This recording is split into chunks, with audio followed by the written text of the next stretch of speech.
freak. Terrorizes. Wait till they get a load of me. Every punk in this town is scared stiff. Hey, who is this guy? What are they seeing up there? Oh, my God. Wouldn't hit a guy with glasses on, would you? I don't know who you think you are. What are you? I'm Batman.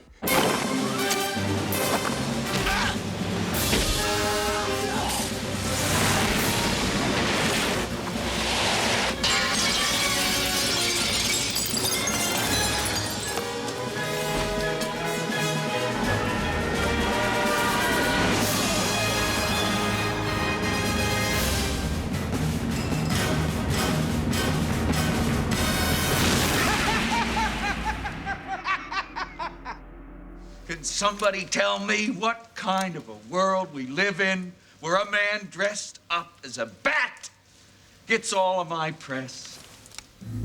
The making of Batman was a marathon. It was not a sprint. It was a marathon where there were constant speed bumps, and any moment, failure faced you, whether it was developing the script, whether it was finding the filmmaker, whether it was casting the picture, whether it was the budget of the film, whether it was just the anxiety and fear of this unique project that was dark. It haunted the project from the very beginning. Batman created just a universe that I could really believe in. And I always regretted that as my favorite character in comics, it had not ever quite been portrayed the way I thought that Bob Kane and company really intended it to be. And I really wanted to see that creature of the night emerge and let the world at large see that there is more to Batman than pow, zap, and wham. And for about 20 years, whenever anyone mentioned the word Batman or wrote about it in print, pow, zap, and wham were always attached to the name. I wanted to detach it and get back to the heart of the character. I think that Batman is a seminal movie of the last quarter century because it broke all the rules. It redefined what a tentpole movie should be. It dealt with the kind of effects and the kind of artistic choices, casting choices that had not been done before, very gutsy. Tim was on the forefront of a generation of new filmmakers, and even the way we marketed the movie. All parts of a whole that, you know, are never easy to come to because when it's uncharted waters, it's lonely out there a little bit.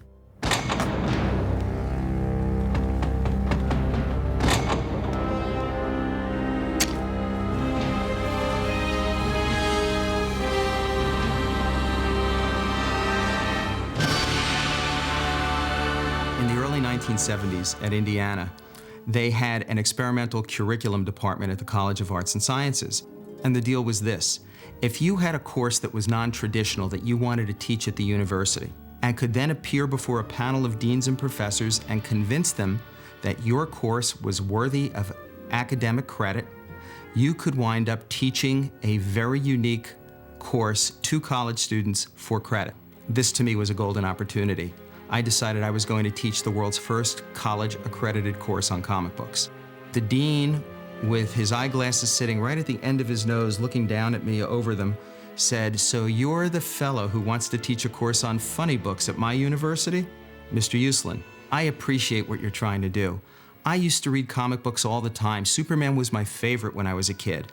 But comic books are cheap entertainment. They're junk.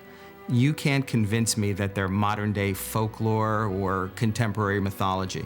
And I looked at him and I said, "Are you familiar with the story of Moses?" He said, "Yes."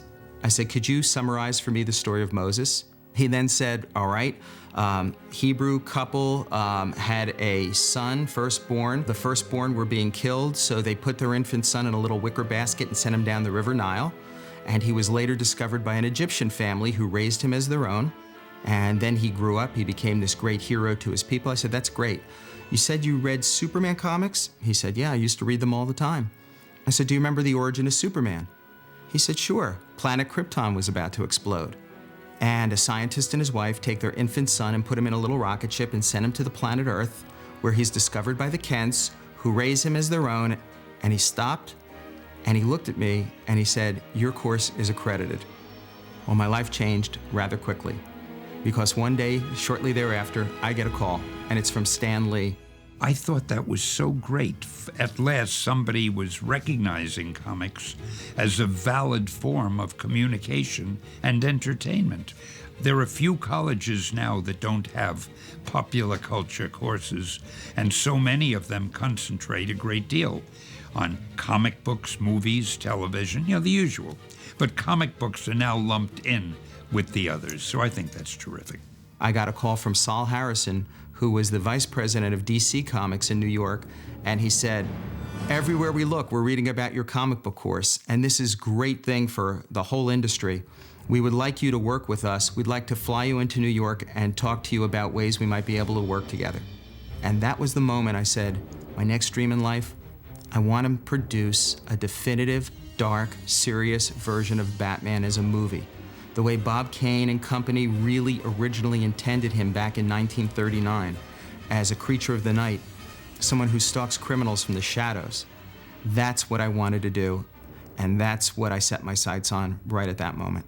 As the fates would have it, I wound up getting a job with United Artists in New York City. It was the only studio based in New York City at the time, and I had the great fortune of meeting Ben Melniker. My son Charles told me that a young lawyer with whom he was working at United Artists said that he would like to talk to me about Batman.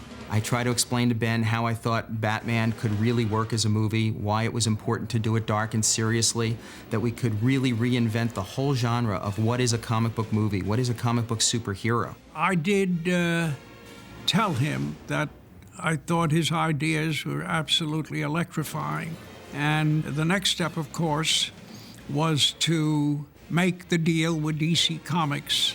We did make the deal to secure an option on the motion picture rights, including animation, but excluding television, for Batman and all of the characters in the Batman world. And on October 3rd, 1979, Batfilm Productions, Inc. was formed, the deal was signed, the money was paid, and I thought we were off running to the races. Much to my surprise and chagrin, I was turned down by every single studio in Hollywood. These studio people we approached didn't like the project. And after maybe 5 or 6 or so of rebuffs like that, the thought occurred to me. A person I knew, Peter Guba, and his partner, Neil Bogart, had a company called Casablanca. I put the call in, and I don't think I had more than a 2 to 3 minute conversation with Peter when he said, "Get Michael and come out here right away." I think it was about 3 days later, we were in Los Angeles, pitched the whole thing in person to Peter, and he said, I get it, serious, dark, this is what we're gonna do. Go into our business affairs guy and don't leave here until we have a deal. And about 3 days later, we had our deal, and thus began what would turn out to be a 10-year odyssey to bring Batman to the silver screen. At that time, we were associated with Universal. The property itself was a DC comic, and DC was part of Warner Brothers at that time. And we looked at the project, presented it to Universal as a project to develop, and they passed on it. At that time, Frank Wells was the top mojo at Warner Brothers, and he was eager to get the property back under their wings because he looked at it as an asset that shouldn't be developed or exploited away from the Warner's family, since they owned the legacy of Batman, and it was a cornerstone of the DC comic company.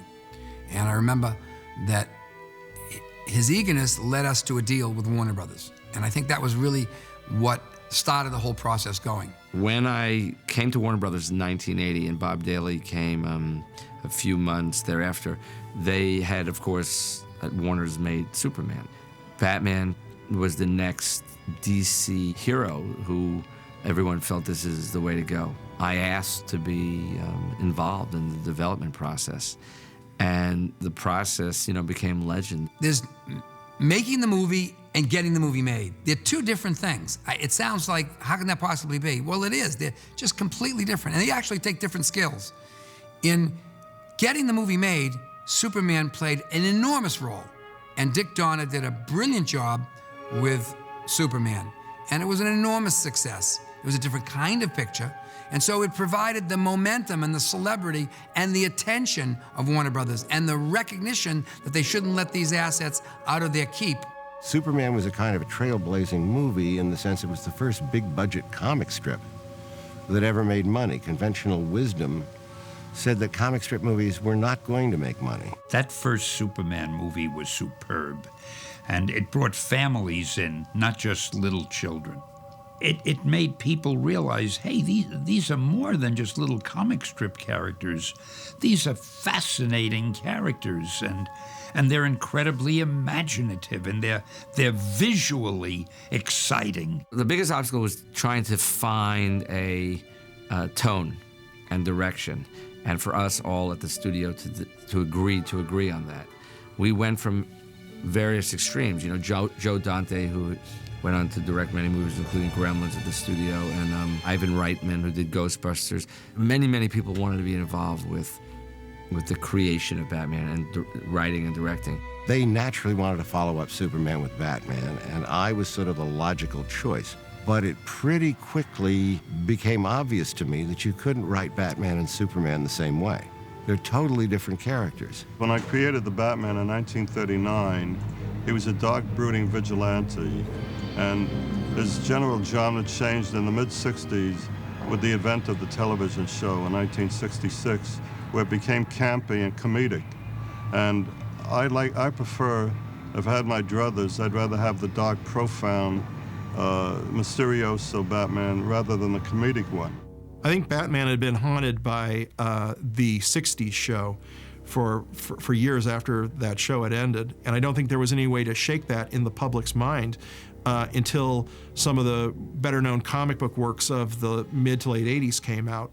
Around the time that Frank Miller's Dark Knight Returns came out in '86, that really charged up Batman's look, and it really redefined the character as a dark, grim, and gritty character. Once movie producers saw that, they said, yes, that's the Batman we want to do. We want to return to the very early, stylish, artistic roots of the character, and that's something that the audience hasn't seen, and it looks nothing like the old mid-60s serial. By and large, the translation from the comic book to film or to television has suffered the more it's gone away from its source material. That is, the campy old TV show of Batman was essentially mocking the source material, but it was much campier than the comic book had ever been. If you look at the most successful superhero movies of recent years, they've been the ones that are truest to the old comic books. It went through so many iterations of screenplays that at some point, the screenplay, and I don't remember whether it was the first year, the third year, it was definitely more like the fifth or sixth year. It was a time when we stopped giving out the comic books, and we stopped really, dealing with the toys, and all the rhetoric kind of like flattened out, and somebody was saying, okay, show me the money, meaning show me the screenplay. I want to see the words on the page. Project had been kicking around for quite a while, and had been at Warner Brothers, and I think they had done a couple of scripts. They had talked about, all kinds of different approaches. They were going to do an Art Deco period Batman. They were going to do a comedy Batman. They were talking at one point, if I'm remembering properly, about Bill Murray as Batman and Eddie Murphy as Robin. In The Hollywood Reporter was a story about Batman may not be made because the script was just rejected by the studio, and if they don't come up with a better script, then they were going to shelve it, and Bob was devastated by that. He prayed for somebody to come along to get Batman back on its feet, and the someone was Tim Burton. Well, I'd been working at Disney, did a couple of short films, Vincent and Frankenweenie, and they're just kind of languishing there at Disney with not really much to do, and this person, Bonnie Leaf, worked at Warner Brothers, saw my short films and was very supportive of me, and actually, kind of helped get me my first movie. It was Pee-wee's Big Adventure. She showed short films to Paul Rubens and the producers of that, and so it was great. It was actually one of the simplest, easiest jobs. I actually had more trouble getting a job in a restaurant than I did getting that job, which was I was very grateful for, because that sort of got me started, and started at Warner Brothers. I had wound up having an overall deal, a writing deal, at Warner's, and my mentor there was an executive named Bonnie Lee. And eventually one day, I met Tim in her office. We got along pretty well. And a couple of weeks later, I was talking to Bonnie, and she said, Tim asked if you'd come over to his office. And I said, sure, I'd be happy to. So I went over to Tim's office, and we sat around and shot the shit for a while. And at the end of the meeting, he says, well, would you be interested in taking a look at this Batman thing? And I said, finally, yes. Yes, I would. If you insist, Tim, I would be willing to take a look at this Batman thing, just as a personal favor to you. I got to working on the script and got to working on the thing with Sam before Beetlejuice was released. I mean, because I actually, didn't quite get the green light until Beetlejuice was released. I think they were sort of waiting to see. I mean, they believed in me, but I think there was that final piece of the puzzle, like, well, did his last movie is it going to make some money, And so once the first weekend, once Beetlejuice opened, it looked like it was going to be a relatively, be okay. That's when we got the green light to do Batman. I mean, I'd been working on it, though, up until that point. Here came along a fellow in Tim Burton who liked the original material and liked the comic material and had a sensibility, because he was a graphic artist. He came out of that milieu. So he had a sensibility about the material, and yet he'd already made films, and quirky, unique films. There was a danger in that because it didn't look like what everyone thought it was. But the value of that was the imagination and the intuition took everybody to another place. And what he baked into the process was the most important element in a film. He built risk into it. He said, I'm going to take this to another place where there is not a lot of certainty. I'm going to give you variety. And that scares people, scares studios, financiers, and it did all the way up the food chain till the very end. But that was the component that helped, that very risk component helped get it made and helped make it what it is.